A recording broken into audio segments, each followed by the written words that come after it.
అందరికీ నమస్కారం అండి. కొన్ని సందర్భంలో కాలం మనల్ని పరీక్షిస్తూ ఉంటుంది.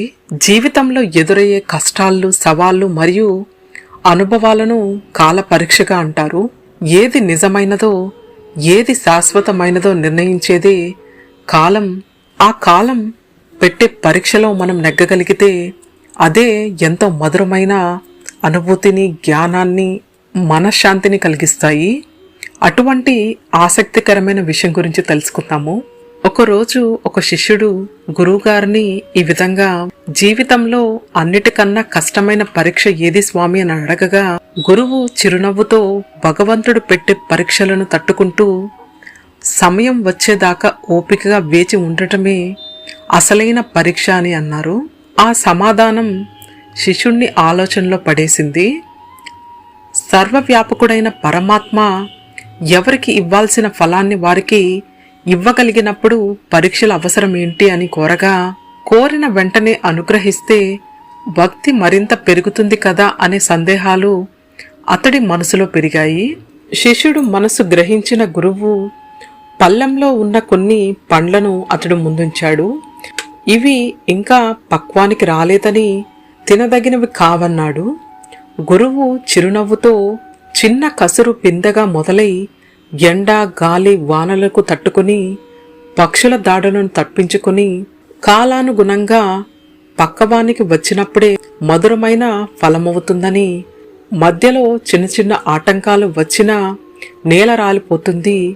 ఈ సృష్టిలో పరీక్షలను తట్టుకున్నప్పుడే పరిపక్వత, మనుగడ లభిస్తాయని, జీవితంలో నలిగినప్పుడే మనిషి జ్ఞానం పొందుతాడని వివరిస్తాడు.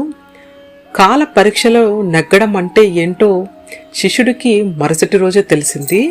ఒక వ్యక్తి ఆశ్రమానికి వచ్చి తమ పెద్దలు రాసిన వీలునామా చూపించాడు.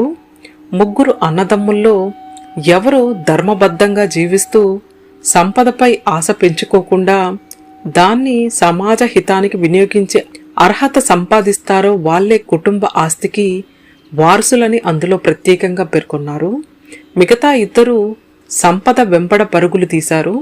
కానీ 3వ వాడైన ఈ శిష్యుడు మాత్రమే జ్ఞాన మార్గాన్ని ఎంచుకున్నాడని, అందుకే అతన్నే వారసుడిగా నిర్ణయించినట్లు ఆ వ్యక్తి చెప్పాడు. ఆశ్చర్యంతో శిష్యుడు గురువు వైపు చూడగా ఆయన ప్రశాంతంగా అన్నారు, కష్టకాలాన్ని సహనంతో గడిపి జ్ఞానాన్ని సంపాదించిన నువ్వే ఆ సంపదకు అర్హుడవని కాలమే నిరూపించింది. ధర్మాన్ని విడిచిపెట్టకుండా సమయం కోసం ఎదురుచూసే వాడిని విజయం ఎప్పటికైనా చేరుతుందని గురువుకు వినమ్రంగా నమస్కరించి, సత్సంగాలు నాలో వివేకాన్ని మేల్కొల్పాయి స్వామి అంటూ, జ్ఞానం ఇచ్చే శాంతి కన్నా గొప్ప సంపద మరొకటి లేదని, నాకు ఈ వారసత్వ సంపద అవసరం లేదని అన్నాడు శిష్యుడు. కాలం ఇచ్చిన ఫలాన్ని నువ్వు అనుభవించినా లేదా ఇతరులతో పంచుకున్నా సార్థకమే.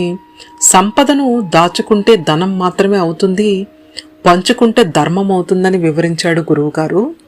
ఆయన మాటల్లోని అంతరార్థాన్ని గ్రహించిన శిష్యుడు తనకు వచ్చిన సంపదను దాన ధర్మాలకు అంకితం చేశాడు.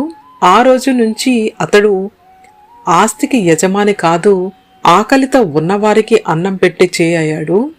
అనాథలకు ఆశ్రయంగా, కష్టాల్లో ఉన్నవారికి ధైర్యంగా మారాడు. సంపదను సంపాదించిన వాడు ధనవంతుడు కావచ్చు, కానీ సంపదపై మమకారాన్ని జయించిన వాడే నిజమైన దైవభక్తుడని, అటువంటి వారే కాల పరీక్షలో విజయం సాధించి చిరస్మరణీయులవుతారని అంటారు. ఈ విధంగానే కాలం పరీక్ష పెట్టి జ్ఞానాన్ని పెంచుతుందని గురువుగారు శిష్యుడితో కాల పరీక్ష గురించి వివరించారు. ఓం నమో నారాయణాయ. ఓం నమో భగవతే వాసుదేవాయ. గోవింద హరి గోవింద.